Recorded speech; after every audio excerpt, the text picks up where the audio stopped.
يصلون على النبي يا أيها الذين آمنوا صلوا عليه وسلموا تسليما الصلاة والسلام عليك يا رسول الله الصلاة والسلام عليك يا حبيب الله آگے الصلاة والسلام عليك يا رحمة للعالمين وعلى آلك وأصحابك يا شفيع المسلمين.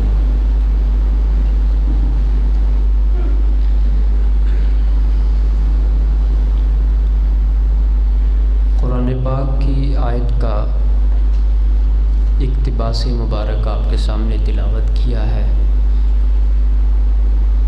اقتباس جزو آیت کو کہتے ہیں. آیت کا حصہ، آیت کا جز، اس کو اقتباس کہتے ہیں، جس کے اندر اللہ تعالیٰ نے عظیم الشان خوشخبری کا ذکر فرمایا ہے. بہت بڑی اس کے اندر ایمان والوں کے لیے خوشخبری ہے. ترجمہ اس آیت کا یہ ہے وَهُوَ يَتَوَلَّى الصَّالِحِينَ. اللہ تعالیٰ صالحین پرہیزگار لوگوں کا سرپرست ہے.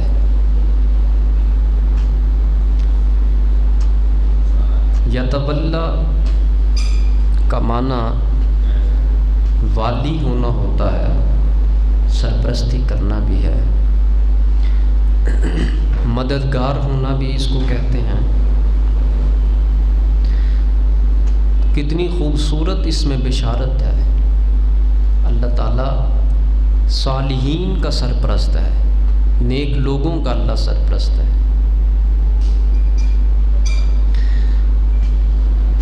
جس بندے کو رب کی سرپرستی قبول نہیں ہے، اور جو بندہ اللہ کی سرپرستی قبول کرنے کے لیے صالحیت کو نہیں اپناتا، پھر صاف ظاہر ہے اس کو شیطان کی سرپرستی میں چھوڑ دیا جاتا ہے. پھر ابلیس اس کا سرپرست ہوتا ہے. دونوں میں سے ایک کی سرپرستی کے ساتھ ہی پھر زندگی گزرے گی نا. پھر یا اللہ سرپرست ہے یا پھر شیطان سرپرست ہے. اس کے بارے میں بھی قرآن پاک کے پارہ نمبر 25 کے اندر یہ آیت موجود ہے. وَمَن يَعْشُ عَن ذِكْرِ الرَّحْمَنِ. جو لوگ رحمان کے ذکر سے منہ موڑتے ہیں، نقید لہو شیطانا، ہم ان کے لیے ایک شیطان مقرر کر دیتے ہیں. فَهُوَ لَهُ قَرِين. وہ شیطان ہی ان کا پھر دوست ہے، ان کی زندگی کا رفیق ہے. تو یہاں پر شیطان کی رفاقت کا ذکر کر دیا، اور اس آیت کے اندر اللہ تعالیٰ نے اپنی سرپرستی کا ذکر فرما دیا. اس سے بڑی اور کیا حماقت ہے بندے کے لیے جو اللہ کی سرپرستی قبول نہیں کرنا چاہتا، اور اس کے لیے اس سے بڑی کیا گمراہی ہے کہ جو اللہ کی سرپرستی کے اندر زندگی نہیں گزارنا چاہتا. یہ میں نے دونوں قرآن پاک کی آیتیں تلاوت کی ہیں. اللہ تعالیٰ پرہیزگاروں کا سرپرست ہے، صالحین کا اللہ سرپرست ہے. اور دوسرے مقام پر جو میں نے آیت کا ترجمہ کیا اس میں اللہ تعالیٰ نے فرمایا ہم ان لوگوں کو اپنی سرپرستی سے نکال کر شیطان کی سرپرستی میں داخل کر دیتے ہیں جو ہمارے ذکر سے منہ موڑتے ہیں. دونوں زندگی کے گروہ واضح کرتی ہے بالکل. تو اس سے پتہ چلا کہ زندگی دو قسم کی ہے، فرما برداری کی زندگی، نافرمانی کی زندگی۔ جو لوگ نافرمانی کی زندگی بسر کرتے ہیں شیطان ان کا سرپرست ہوتا ہے، جیسے وہ کہتا ہے پھر یہ اس طرح چلتے ہیں۔ اور جو لوگ رب کی فرما برداری کرتے ہیں پھر اللہ قرآن میں خود فرماتا ہے ہم ان کے خود ہم سرپرست بن جاتے ہیں۔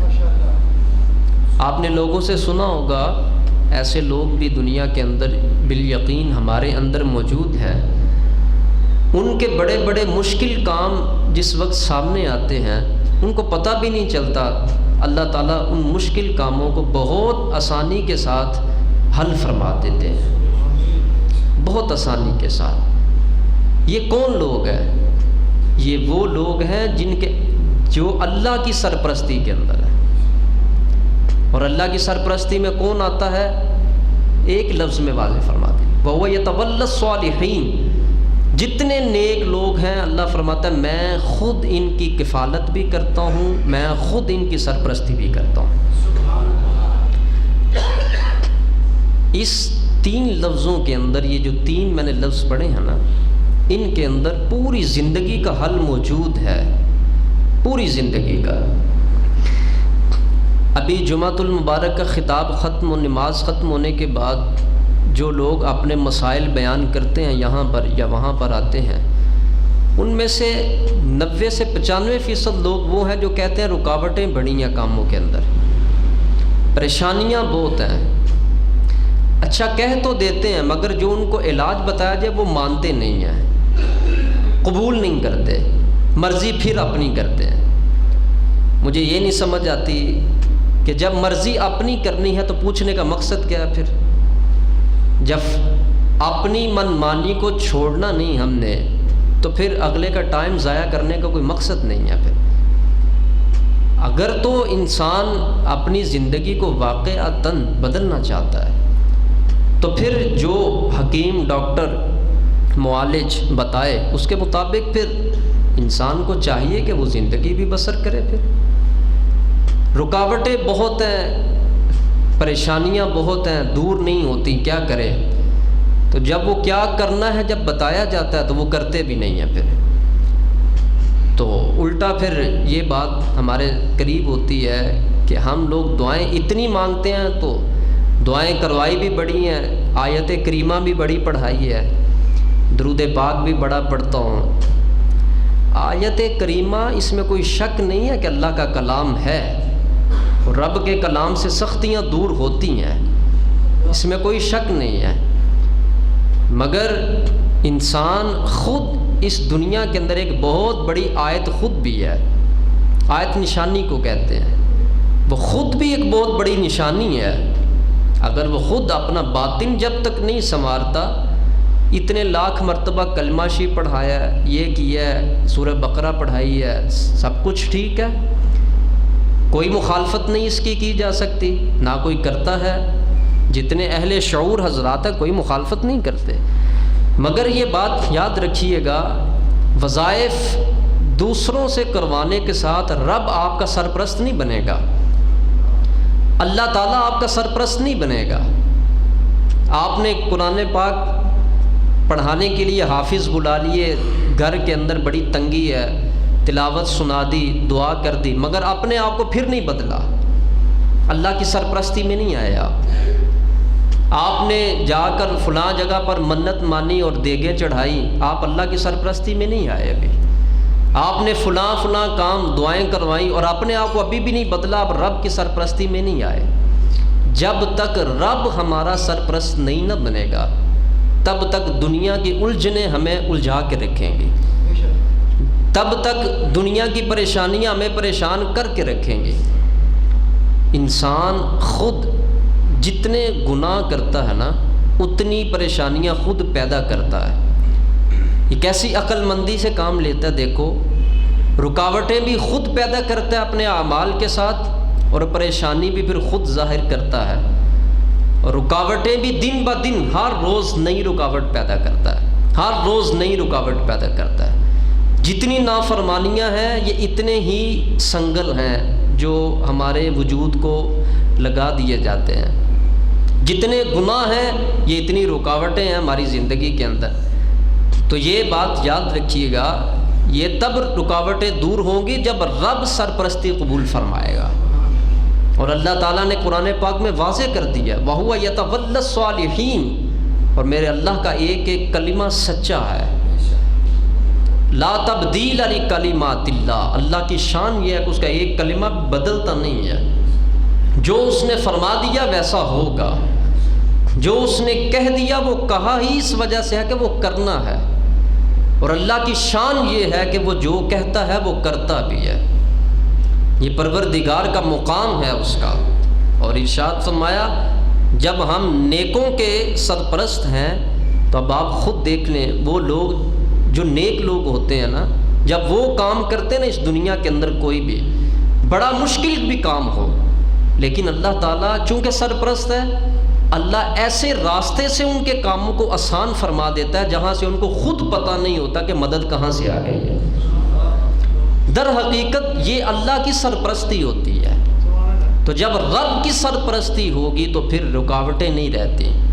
رکاوٹیں بندہ بدعمالی کرتا ہے تو رکاوٹ اللہ کھڑی کر دیتا ہے. پھر بندہ نیکی کرتا ہے تو اللہ رکاوٹیں دور فرما دیتا ہے. اب آئیے وہ لوگ جن کو اللہ نے اپنی سرپرستی سے باہر نکال دیا ہے، یہ میں ان کا سرپرست نہیں ہوں، پھر وہ لیٹ، جس طرح بندہ لیٹ کے کروٹیں مارتا ہے، دائیں کبھی بائیں کبھی دائیں کبھی بائیں، بیماری کے ساتھ لڑتا ہے، اسی طرح غافل بندہ اپنی پریشانیوں سے لڑتا ہی رہتا ہے، ساری زندگی لڑتا رہتا ہے. مگر غفلت دور جب تک نہیں ہوگی پریشانیاں اس کو چھوڑیں گی نہیں. ایک چھوٹے گی تو دوسری پکڑ لے گی اس کو، دوسری چھوٹے گی تو تیسری پکڑ لے گی اس کو، تیسری چھوٹے گی تو چوتھی پکڑ لے گی. یہ غفلت جب تک نہیں نہ جائے گی تب تک پریشانیاں پیچھے نہیں ہٹیں گی. اور اللہ تعالیٰ نے قرآن پاک میں ان کے بارے میں بھی ارشاد فرما دیا ہے وَمَن يَعْشُ عَن ذِكْرِ الرَّحْمَنِ. اب یہ کسی عالم کا قول تو نہیں ہے نا، یہ تو رب کا قرآن ہے. وہ لوگ جو میرے ذکر سے اپنا منہ پھیرتے ہیں، نقید لہو شیطانن، کتنی واضح اور بصریح آیت ہے. ہم ان لوگوں کے لیے ایک شیطان مقرر کر دیتے ہیں. فہو لہو قرین، وہ شیطان ہی پھر ان کا دوست ہے. آپ ان لوگوں کو دیکھو جو رب کے بندے نہیں بنتے نا، پھر شیطان ان کی زندگی کو ڈیزائن کرتا ہے. پھر ان کا چارٹ، ان کا ٹیبل جو ہے نا زندگی کا، لائف کیسے گزارنی ہے، وہ شیطان بناتا ہے. پھر تم نے فلاں ٹائم میں یہ کرنا ہے، فلاں ٹائم میں یہ کرنا ہے، فلاں وقت میں تم نے یہ کرنا ہے، جس وقت شادی کرنی ہے تو یہ کام کرنے ہیں، فلاں فلاں کام کرنے ہیں. یہ وہ لوگ ہیں جو رب کی سرپرستی میں نہیں ہیں. جب اللہ کی سرپرستی کے اندر نہیں ہے تو پھر قرآن سے بڑھ کر کون سی چیز ہے؟ پھر اللہ نے فرمایا شیطان ان کا قرین ہے. قرین کرن سے، کرن کہتے ہیں جو چیز ساتھ جڑ جائے اس کو کہتے ہیں. تو اللہ نے فرمایا شیطان تمہارے ساتھ جڑ گیا ہوا ہے اور تم خوش ہو اس بات کے اوپر کہ میں بڑی ترقی والی زندگی گزار رہا ہوں. اس بندے کی غفلت کا کیا عالم ہو سکتا ہے کہ جو اپنے گناہوں میں زندگی گزارتے ہوئے خوشی کی زندگی گزار رہا ہے بھی گناہوں میں، نافرمانی میں، رب کی فرما برداری نہیں کر رہا اور خوش بھی ہے. یہ خوش کیوں ہے؟ اس وجہ سے ہدایت اس سے چھپ گئی ہے. جس بندے سے رب نے ہدایت ہی چھپا لی ہے، بتاؤ ہاں اس بندے کی زندگی ہلاکت والی نہیں تو پھر اور کیسی زندگی ہے؟ پھر میں نے پچھلے جمعۃ المبارک کو اس کے اوپر بات کی تھی کہ رب نے خود سورۃ الفاتحہ میں ارشاد فرمایا تمہیں نہیں پتہ تم نے کیا مانگنا ہے، مجھ سے صراط مستقیم مانگو، سیدھا راستہ مانگو. سیدھا راستہ رہے گا تو میری سرپرستی میں رہو گے. کام لاکھوں سے نہیں ہوتے. بعض لوگوں سے پوچھو نا تو ان کے پاس پیسہ ہوتا ہے تو بڑی تسلی ہوتی ہے ان کو کہ میرے پاس پیسہ ہے تو میں کام کر لوں گا. اور پھر ان کے پاس تعلقات بھی ہوتے ہیں، وہ کہتے ہیں میرا تعلق بڑا مضبوط ہے، وہاں تک میرے ہاتھ جاتے ہیں، میرے لیے کیا پریشانی ہے. پھر ہوتا کیا ہے؟ اللہ ایسی پریشانی کھڑی کرتا ہے، ایسی پریشانی کھڑی کرتا ہے، نہ تعلق چلتا ہے نہ پیسہ چلتا ہے. پیسہ بھی ختم، تعلق بھی ختم. آپ نے دیکھا نہیں ہے کئی ایسے لوگ ہیں پیسہ بھی بڑا ہے، تعلق بھی بڑا ہے، مگر گھر کے اندر سے ایسی پریشانی سامنے آ جاتی ہے بندہ بے بس ہو جاتا ہے. بے بس ہو جاتا ہے، وہاں پر بس نہیں چلتا. یہ اللہ کی طرف سے پیدا کی ہوئی پریشانی ہے. اور یہ شیطان جن لوگوں کا قرین بن جاتا ہے نا، پھر وہ لوگ اس انداز میں الجھتے ہیں اور اس انداز کے اندر وہ زندگی بسر کرتے ہیں. رب ذوالجلال نے جب قرآن پاک میں اتنی بات فرما دی ہے تو کتنی تسلی ہونی چاہیے. اور وہ بندہ جو شادی کرے، آپ نے دیکھا ہمارے عرف کا مزاج ہے، شادی کی حالت میں ہم لوگ ہر چھوٹے بڑے کو راضی کرنے کی کوشش کرتے ہیں. میں نے ایک شخص کو یہاں تک بھی دیکھا، ڈرائیور ناراض تھا، اس کو بھی راضی کیا اس نے. تو ٹھیک ہے، اس کا مزاج اچھی بات ہے، راضی کرنا چاہیے. چلو کسی وقت میں بھی کر لیا ہے، اپنا وقت گزارنے کے لیے کیا یا رب کی رضا کے لیے کیا، یہ تو اسی کو ہی پتہ ہوتا ہے نا، مگر کر تو لیا ہے نا. چلو تو بات میں یہ عرض کر لوں کہ ڈرائیور تک کو راضی کر لیا ہے، شادی کرنی ہے تاکہ کوئی غم کا ایلیمنٹ اندر موجود نہ ہو، ہر طرف خوشی ہی خوشی ہو. مگر جس وقت یہ شادی کرتا ہے تو شادی کرنے کے اندر ایسی رب کی نافرمانیاں کرتا ہے کہ اس کو اللہ کی خوشی کی کوئی پرواہ نہیں ہوتی اور رسول اللہ صلی اللہ علیہ وسلم کی خوشی کی کوئی پرواہ نہیں ہوتی. ایک گاڑی چلانے والا کرائے کا ڈرائیور راضی کر لیا اس کروڑ پتی بندے نے. یہ ایک اللہ سمجھانے کے لیے واضح کرتا ہے نا بندوں کے اوپر مثال ہے.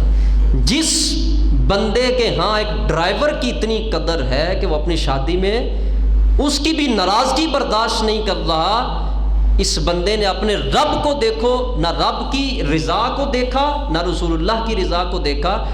پھر میں یوں کہہ سکتا ہوں نا، اس کے ہاں پھر اس غلام جتنی قدر بھی نہیں رب کے ہاں رہی. پھر رب کی ناراضگی کن کاموں میں وہ سب کرتے ہیں، رسول اللہ صلی اللہ علیہ وسلم کن کاموں سے ناراض ہوتے ہیں وہ ہم سب کرتے ہیں. یہ کن کو راضی کیا آپ نے؟ دنیا داروں کو، لوگوں کو راضی کیا آپ نے، اور رب کو کیا کر دیا؟ ناراض کر دیا. یہ وہ لوگ کرتے ہیں جن کا قرین شیطان ہوتا ہے. نقید لہو شیطانا فہو لہو قرین.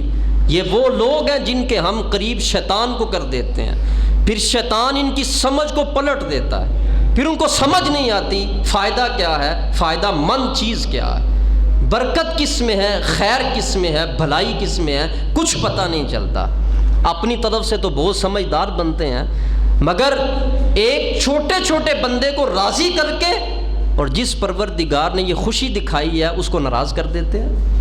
یہ کون وہ لوگ ہیں جو خدا کی سرپرستی میں نہیں ہوتے، اللہ جن سے ناراض ہوتا ہے. اور جو لوگ اپنے رب کی سرپرستی میں ہوتے ہیں نا، وہ سب سے پہلے یہ دیکھتے ہیں میں نے کون سے وہ کام کرنے ہیں، سب سے پہلے میں نے وہ کون سے کاموں کا ترک کرنا ہے جس سے میرا خدا ناراض ہوتا ہے. میں نے وہ کام نہیں کرنے جس سے میرے رسول اللہ صلی اللہ علیہ وسلم ناراض ہوں. تو پھر رشتہ داروں کو پالنے والوں جو لوگ ایسے ہیں، اللہ اور اللہ کے رسول کو چھوڑتے ہیں، پھر وہ پریشان ہی رہتے ہیں زندگی کے اندر. رشتہ داری کبھی کسی سے راضی ہوئی نہیں ہے، نہ کر سکتے ہو آپ. چل کر اس بندے کے گھر میں تو چلے جاتے ہو، مگر خدا کے گھر میں چل کر نہیں آتے ہم لوگ. اس بندے کی ترلے منتیں تو ہم کرتے ہیں، مگر خدا تو بڑی جلد راضی ہوتا ہے، بہت جلد راضی ہوتا ہے. مگر دیکھنے کا معاملہ یہ ہے، یہ جو میں مثالیں آپ کو دے رہا ہوں نا اس آیت کے تحت، میں یہ عرض کرنا یہ چاہتا ہوں، وہ لوگ جو اللہ کی سرپرستی کے نیچے ہوتے ہیں، رب جن کا سرپرست ہوتا ہے، وہ لوگ سب سے پہلے یہ دیکھتے ہیں کہ خدا کو ناراض کرنے والے کام کون سے ہیں، پہلے وہ نکالو اندر سے. لوگ ناراض ہوتے ہیں تو ہو جائیں، مگر میں اپنے رب کو ناراض نہیں کر سکتا. یہ وہ لوگ ہوتے ہیں، اللہ فرماتا ہے جن کی سرپرستی میں خود خدا کر رہا ہوتا ہوں. اور وہ لوگ جو لوگوں کو راضی کرتے ہیں اور اللہ کو ناراض کرتے ہیں. آپ نے دیکھا نا، شادی آتی ہے تو بڑے بڑے پکے نمازی جو ہے نا، ان کی نمازیں بھی ختم ہو جاتی ہیں. آپ نماز کیوں نہیں پڑھنے آتے؟ وہ حضرت صاحب وہ شادی چل رہی ہے، بچی کی مصروفیت بہت زیادہ ہے. شادی کی مصروفیت نے بے نمازی بنا دیا. شادی کی مصروفیت نے رب کے گھر کی حاضری چھین لی. پتہ چلا کہ رنگ کچا تھا، پھر محبت کا پکا رنگ نہیں تھا. اگر رنگ پکا ہوتا تو شادی ہو یا موت ہو، جو کچھ مرضی ہو، پھر اللہ کے گھر کی حاضری لازمی ہونی چاہیے. اس کا کیا مطلب ہے؟ اس کا مطلب پھر یہ ہے کہ یہ جو کچھ ہم کر رہے ہیں ہدایت کاملہ ابھی ہمارے پاس نہیں ہے۔ آپ نے دیکھا ہی ہے نا لوگوں کو، جب ہم لوگ ہی ہیں معاشرے میں، اس طرح کے جب کام ہوتے ہیں تو 3-4 دن تک وہ پکا نمازی جو پہلی صف میں نماز پڑھتا ہے، شادی کے اندر ایک نہیں پڑھتا نماز۔ کیوں؟ سرپرستی خدا نے چھین لی اپنی۔ جب اللہ سرپرستی چھین لیتا ہے نا پھر ایسا ہوتا ہے۔ اور جب خدا کسی کا سرپرست ہوتا ہے تو گھر میں جوان بیٹے کی مسجد بھی کیوں نہ پڑھی ہو، وہ رب کو پھر بھی سجدہ کرتا ہے۔ کیوں؟ اس کو پتہ ہے جو ہونا تھا وہ تو ہو گیا ہے، جو رب کی رضا تھی وہ تو ہو گیا ہے، میں اپنے رب کو ناراض کیوں کروں؟ سجدہ فرض نہیں کرتے لوگ، اور پورا کا پورا حال بھرا ہوا ہوتا ہے نماز جنازہ کے لیے، کہاں کہاں سے سفر کر کے کام چھوڑ کر آ جاتے ہیں۔ ایک شخص کو آپ اگر کہیں نا آئے نیکی کی دعوت کے لیے گفتگو سنیں، اس کے پاس وقت نہیں ہے، اور نہ جس کے ہاں کام کر رہا ہوگا وہ بھی نہیں مانے گا، کہتے وہ بھی نہیں مانتے، چھٹی نہیں دیتے۔ یہی بندہ 5 دن بیمار چارپائی پہ پڑا رہے نا، خود بھی سمجھ جاتا ہے اور وہ بھی سمجھ جاتے ہیں۔ یہ بہانہ چل جاتا ہے کہ بندہ بیمار ہے، یہ چل گیا بہانہ۔ گھر والے بھی ٹھنڈے ہوئے ہیں، بالکل پریشان نہیں ہیں، کہتے بچہ بیمار ہے، کاروبار پہ کیسے جائے؟ اب بچے کے پاس وقت بھی ہے، 5 دن چارپائی پہ پڑا رہا ہے، ہفتہ پورا چارپائی پہ پڑا رہا ہے، پچھلے بھی خاموش ہے، خود بھی خاموش ہے۔ یہ کیوں ایسا ہے؟ اسی وجہ سے ایسا ہے، ہم لوگوں کی سرپرستی جو ہے نا وہ غلط ہو چکی ہوئی ہے۔ الصالحین، میرے اللہ نے تو ایک لفظ کے اندر بات ختم فرما دی ہے کہ میں ان لوگوں کا سرپرست ہوں جو نیک لوگ ہیں، پرہیزگار لوگ ہیں، متقی لوگ ہیں، تقوی والے لوگ ہیں۔ ان کے بڑے بڑے مشکل کام اللہ بالکل آسان فرما دیتا ہے، بالکل آسان کر دیتا ہے اللہ تعالیٰ۔ تو صالحین میں اگر کوئی شخص گفتگو جو لوگ سن رہے ہیں، اگر ذہن میں آئے کہ میں ایسا بننا چاہتا ہوں کہ اللہ میری سرپرستی فرمائے، تو میں کیسے بن سکتا ہوں؟ بڑی چھوٹی سی بات ہے، سننے کے اعتبار سے اس پر عمل کر لیں اگر ہم سب، تو ہماری سرپرستی بھی اللہ خود فرمائے گا۔ پھر صالحین کن کو کہتے ہیں؟ ابھی بننے کا ایک چھوٹا سا نسخہ ہے، جو گناہ پیچھے ہو چکے ہیں، آج نہیں ابھی اسی وقت ذہن کے اندر توبہ اور سچی توبہ کی جائے، اور آئندہ گناہ کرنے کا ارادہ ختم کر دیا جائے۔ جو ہو چکے ہیں ان کی معافی، اور جو آئندہ اس کا ابھی سے ارادہ ختم کر دیا جائے۔ ہمیں پتہ ہے ہم کون کون سے گناہ کرتے ہیں، ہمیں معلوم ہے ہم کون کون سے گناہوں کے اندر ملوث ہیں۔ جو گناہوں کے اندر ہم لوگ ملوث ہیں اس کو ختم کرنے کا ارادہ کریں، اور جو ہو چکے ان کی معافی مانگے، تو انشاءاللہ ایک وقت آئے گا پھر انسان اس کیٹیگری میں چلا جاتا ہے کہ جس میں خود پھر میرا رب ذوالجلال اس کی سرپرستی فرماتا ہے۔ ایک بڑی خوبصورت بات واقعہ حضرت رابعہ بصریہ رضی اللہ تعالی عنہا کا۔ آپ اللہ کی عبادت کر کر کے ایک دن تھک گئے، تو تھکنے کے بعد بیٹھ جائیں ادھر، تھکنے کے بعد آپ جس وقت سوئیں تو ایک چور آ گیا گھر کے اندر۔ جیسے گھر میں داخل ہوا، اس نے دائیں بائیں دیکھا، کچھ بھی نظر نہیں آ رہا، کیا چراؤں یہاں سے؟ تو دیکھا ایک چادر پڑی ہوئی ہے جو اس اللہ کی ولیہ کی چادر ہے۔ اس نے اس چادر کو ہی پکڑ لیا، اور چادر کو پکڑ کر تو جیسے باہر نکلنے لگا تو اندھا ہو گیا۔ اب نظر کچھ نہیں آ رہا، میں باہر کہاں سے نکلوں؟ یہ میں واقعی ضمن میں عرض کر رہا ہوں کہ رب جن کی سرپرستی فرماتا ہے، پھر وہ سوئے بھی ہوں تو اللہ تعالیٰ خود میرا کرم فرماتا ہے۔ سبحان اللہ۔ تو جیسے ہی اس نے دروازے کی راہ لی تو پکڑا گیا، آنکھیں بند، اندھا ہو گیا، پریشان ہو گیا، میں کیا کروں؟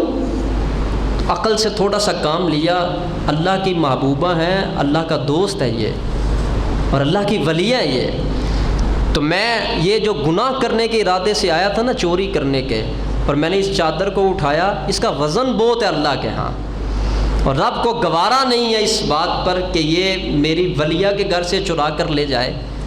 اس نے نیت کو ترک کیا، جیسے ہی چادر رکھی اور دیکھا دروازے کی طرف تو آنکھوں میں روشنی واپس آ گئی۔ جیسے روشنی واپس آئی تو پھر آواز بھی، ہاتف غیب سے آواز آئی، ایک دوست سویا ہوا ہے مگر ایک دوست جاگ بھی رہا ہے۔ یہ وہ دوست ہے لا تأخذہ سنۃ ولا نوم، جس کو اونگ بھی نہیں آتی، نیند بھی نہیں آتی۔ تو جو رب کی سرپرستی میں آ جاتے ہیں نا، پھر اللہ ان کی حفاظت فرماتا ہے، اللہ ان کی حفاظت کرتا ہے پھر، اور ایسے ہوتی ہے حفاظت۔ وہ ایک کتابوں میں واقعہ اسی طرح منقول ہے، تصوف کی کتابوں کے اندر، ایک عورت تھی تو بادشاہ کے محل کے قریب اس کی چھوٹی سی ایک سمجھ لے چھوٹا سا گھر تھا اس کا، بڑا خستہ اور پرانا سا۔ تو وہ اپنے رشتہ داروں کے ہاں کہیں پروگرام پر گئی تو وسعت کرنی تھی بادشاہ کے محل کی، تو وہ اندر وہ جھونپڑی بھی آ گئی، تو اندر کچھ بھی نہیں تھا، سپاہیوں نے سب کچھ باہر نکالا، وہ چند ایک چیزیں، اور اس کو بھی گرا دیا۔ جیسے ہی وہ دیواریں گرا دی انہوں نے، بادشاہ کا محل جو ہے وہ کھلا کر دیا۔ وہ عورت آئی اور آ کر اس نے دیکھا، اس نے کہا میرا گھر، کہا یہاں پہ تو کچھ بھی نہیں تھا، کوئی رہنے والا نہیں تھا یہاں پر، تو جب کوئی نہیں رہنے والا ہم نے دیکھا تو ہم نے گرا دیا۔ تو جس وقت اللہ کے بندوں کے پھر رب کے ہاں ناز ہوتے ہیں، پھر وہ ان نازوں کے ساتھ اللہ کی بارگاہ میں دعا بھی کرتے ہیں اور اللہ پھر قبول بھی فرماتا ہے۔ یہ نہیں کہ رب کے اوپر کسی کی قدرت نہیں ہے، کہ ناز ہوتا ہے، محبت ہوتی ہے۔ اس محبت میں پھر جملہ بولا اس نیک ولیہ نے اور کہا اے میرے مولا، میں تو یہاں نہیں تھی مگر تو یہاں ہی تھا نا، میرا گھر، میری دیواریں انہوں نے کیوں گرائیں؟ جیسے ہی یہ بات کہی تو اس محل کی اتنی جگہ سے دیواریں گرنا شروع ہو گئی۔ کیوں؟ یہ وہ لوگ ہیں جن کی سرپرستی اللہ فرماتا ہے۔ بڑے بڑے لوگوں کی حکومتیں گر جاتی ہیں مگر ان کو عقل نہیں آتی کہ گری کیوں ہے، ہوتی رب کی طرف سے پکڑ ہے، کیونکہ رب کے بندوں کو جب تنگ کیا جاتا ہے تو چونکہ وہ ہوتے ہیں اللہ کے دوست، اور سبب ظاہر میں کوئی رکھا جاتا ہے کچھ اور آگے، مگر عقل وہاں تک رسائی نہیں کرتی۔ رسائی کیوں کرے؟ کیونکہ عقل کے اندر وہ روشنی نہیں ہے کہ پہچان سکے، عقل کے اندر وہ نور نہیں کہ پہچان سکے کہ گرفت کی وجہ کیا بنی ہے، سزا کی وجہ کیا بنی ہے۔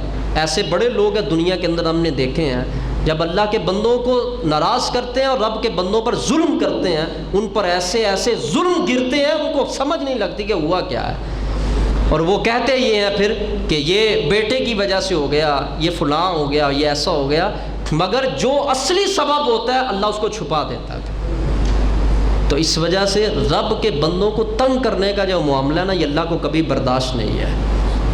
اس کی سزا بالکل نقد سزا ہے، اس کی سزا اگلی دنیا میں تو جو ملنی ہے، اس دنیا میں بھی نقد سزا ملتی ہے اگر بندہ توبہ نہ کرے۔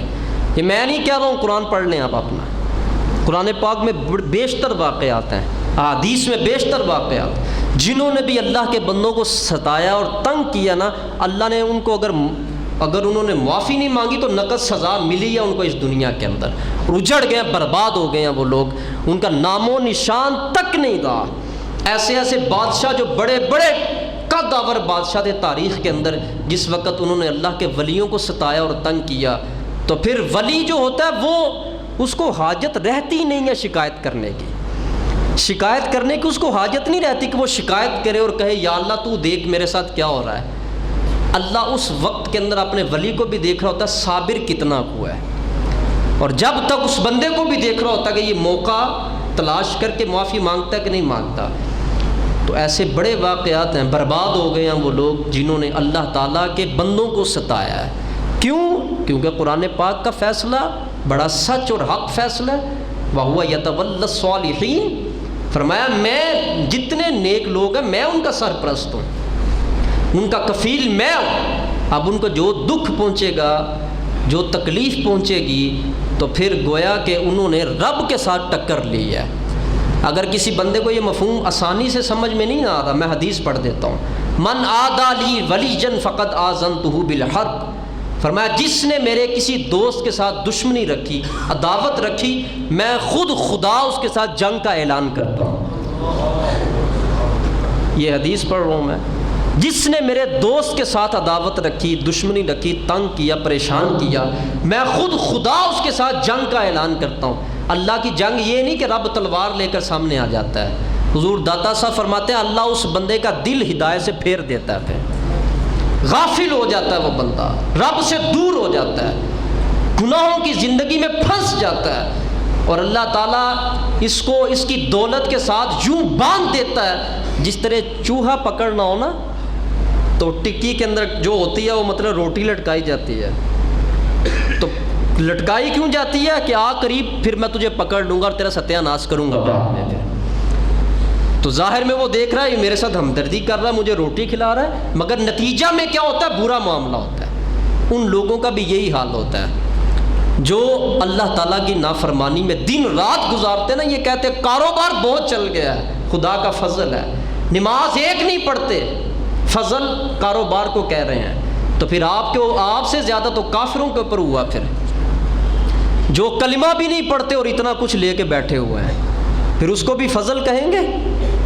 الیاذ باللہ تعالی، یہ اللہ کا فضل ہے، یعنی پیسہ رب کا فضل ہے۔ اگر حدیث میں سناؤں تو اس حدیث کا خلاصہ یہ حضور نے فرمایا، جو بندہ کثرت کے ساتھ اپنے رب سے دور رہتا ہے نا، اللہ اس کو دنیا کے اندر مشغول کر دیتا ہے، پھر دن کو بھی دنیا، رات کو بھی دنیا، اور یہ سمجھ رہا ہوتا ہے یہ فضل ہے۔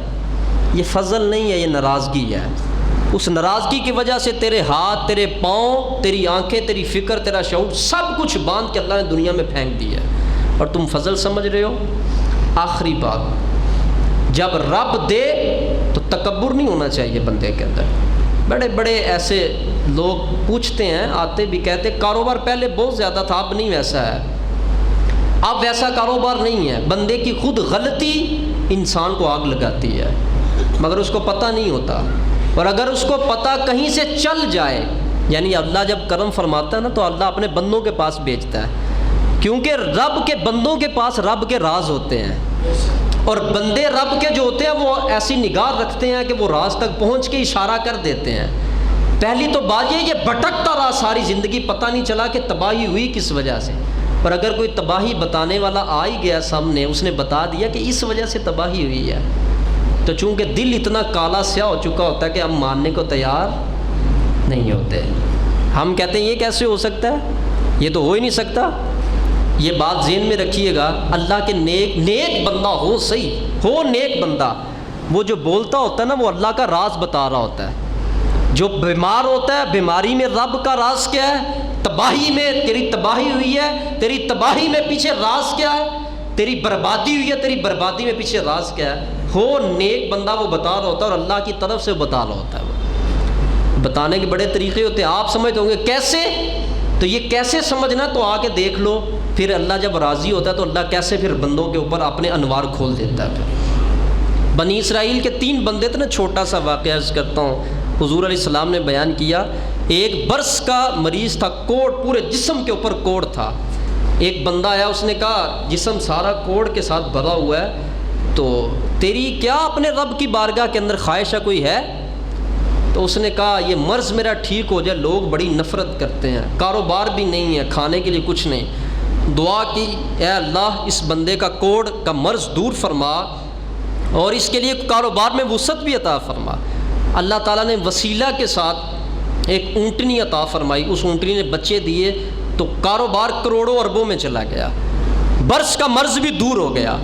دوسرے کے پاس گیا، سر سے گنجا تھا، تجھے بھی کچھ چاہیے؟ اس نے کہا لوگ مذاق بہت کرتے ہیں، کاروبار بھی نہیں ہے، بھوکا مر رہا ہوں۔ دعا کیا میرے مولا اس کو سر کے بال بھی دے اور اس کو بھی کاروبار عطا فرما۔ اللہ نے واسطہ کے ساتھ ایک گائے عطا فرمائی، اس نے بچے دیے، کروڑوں تک اربوں تک کاروبار چلا گیا۔ میں حدیث سنا رہا ہوں، کہ میں کسی چھوٹی موٹی کتاب کا حوالہ دے کے میں حدیث سنا رہا ہوں آپ کو، اس میں بھی وسعت آ گئی۔ تیسرے کے پاس گیا جو آخری تھا، آنکھوں سے نابینا ہے، تجھے بھی کچھ چاہیے؟ اس نے کہا ہاں۔ تم لوگوں کے لیے تو دن رات میں فرق ہوتا ہے نا، دن کو دیکھتے ہو رات کو، چلو نہیں، میرے لیے تو دن بھی رات ہے، رات بھی رات ہے، میں تو کچھ بھی نہیں دیکھ سکتا، ہے بھی کچھ نہیں۔ دعا کی، اللہ نے آنکھیں بھی دی اور وسیلہ سے ایک بکری عطا فرمائی، تو کاروبار اتنا کہ 2 پہاڑوں کے درمیان، وہ جہاں تک نظر جا رہی ہے وہاں تک اس کے بکریوں کے بچے جو ہیں اس قدر پھیل گئے، رب نے اس قدر برکت عطا فرما دی۔ چند دن گزرے تو پھر میرے رب نے فرمایا جاؤ ذرا ان تینوں کی طرف دوبارہ۔ پھر دوبارہ آئے تو کہا تیرے پاس تو کچھ بھی نہیں تھا اور تو کوڑ کا مریض تھا، اللہ نے تجھے اتنا کچھ دیا، اس کے نام پر ایک جانور دے۔ اس نے کہا یہ تو کیا کہہ رہا ہے، میرے پاس کچھ نہیں تھا، میرے پاس بہت کچھ تھا، میں نے محنت کی ہے، محنت کر کے میں نے کمایا، اور میں نے کما کر اتنی بہتری اور ترقی کی ہے۔ تو اس اللہ کے بندے نے کہا ناراض نہ ہو مجھ سے، خفا نہ ہو، ٹھیک ہے پھر میں دعا کرتا ہوں، تو جیسے پہلا تھا ویسا ہی ہو جا۔ پھر جب دعا کی تو ویسے ہی برس کا مرض بھی لوٹ آیا، سب کچھ ہلاک ہو گیا، سارے جانور مر گئے۔ دوسرے کے پاس گئے، اس نے بھی ایسا ہی کہا۔ جب تیسرے کے پاس گئے تو وہ رونے لگا۔ 5 انگلیاں ایک برابر تو نہیں نہ ہوتی، کچھ لوگ وہ بھی ہوتے ہیں جو اپنی اوقات یاد رکھتے ہیں، ہم کیا تھے رب نے کیا بنا دیا، ان کو اوقات یاد ہوتی ہے اور اوقات میں رہتے ہوئے ڈر کے زندگی گزارتے ہیں۔ تیسرا رونے لگا، اس نے کہا بالکل ایسا ہی ہے، نہ آنکھیں تھیں نہ مال تھا، آنکھیں بھی خدا نے دی ہے، مال بھی خدا نے دیا ہے، آج تو اس کے نام پہ لینے آیا تو جتنا تیرا جی چاہتا ہے یہاں سے مال اٹھا کر لے جا۔ تو جس وقت اس نے اپنی خوش دلی کا مظاہرہ کیا نا، وسعت قلبی کا، تو آگے سے اس بندے نے کہا میں بندہ نہیں ہوں، میں تو فرشتہ ہوں اور میرا نام جبریل ہے اور رب نے مجھے بھیجا، جاؤ ذرا آج جا کے میرے بندوں کا بھی تو پوچھو جا کے یہ کس حالت میں پھر رہے ہیں، پہلے کچھ نہیں تھا اب دیا، دونوں برباد ہو گئے پہلے والے۔ تیسرا خوشحال اور خوشحال چلتا ہوا جا رہا ہے۔ جب اللہ کسی کو نوازتا ہے نا، اس کو چاہیے کہ وہ اپنی نظر کے اندر اپنی اوقات کو رکھے ہر ٹائم۔ جو لوگ کہتے ہیں نا یہاں تھا اور یہاں پر آ کے گر گیا ہوں، یہ جو یہاں تھے نا وہ خدا کا فضل تھا، اور اب جو یہاں پر ہو نا آپ، یہ اپنی کوتاہیاں ہیں اور کوتاہیوں پر نگاہ دوڑانی چاہیے۔ اس نے یہ کر دیا، اس نے وہ کر دیا، نہ یہ وہ کر سکتا ہے نہ وہ یہ کر سکتا ہے جب تک رب کی طرف سے اذن نہیں ہوتا۔ یہ بندے کی کوتاہی ہوتی ہے اور بندہ سبب بن کے بندے کو دبوچ لیتا ہے، اور جو ادھر تھا اب یہاں پر ہے، یہ بندے کی خود ایسی بد اعمالیوں کا نتیجہ ہے کہ اللہ نے اس کو نیچے گرا دیا ہے۔ تو اس وجہ سے ساری گفتگو کا خلاصہ یہ ہے، وَهُوَ يَتَوَلَّى الصَّالِحِينَ، خدا کی سرپرستی میں رہنے والے بندے پریشان نہیں ہوتے۔ پریشانی آ بھی جائے، پریشانی کو اٹھانا جانتے ہیں وہ۔ لوگوں پہ پریشانی آ جائے نا، بڑھاپا آ جاتا ہے، بالکل مریض بن جاتے ہیں۔ پریشانیاں آتی ہیں بعض لوگوں پہ ایسے بالکل گر جاتے ہیں، کیوں؟ اس لیے کہ اندر صبر کرنے کا موقع نہیں موجود ہوتا، صبر کرنے کے اندر طاقت نہیں ہوتی۔ مال سے محبت ہوتی، جیسے ہی مال گیا ویسے خود بھی چلے گئے، دنیا سے ہی چلے گئے، ہارٹ اٹیک ہو گیا، فلاں ہو گیا، چونکہ اندر رب سے پیار نہیں نا، مال سے پیار تھا۔ اور جن کو خدا سے پیار ہوتا ہے ان کا مال ضائع بھی ہو جائے تو ان کو وہ کہتے ہیں یا اللہ یہ شکر ہے کہ ایمان تھا اور ایمان ابھی بھی موجود ہے، نیکی پہلے بھی تھی، نیکی اب بھی موجود ہے۔ اللہ تعالیٰ ہم سب کو عمل کی توفیق عطا فرمائے۔ وما علینا الا البلاغ۔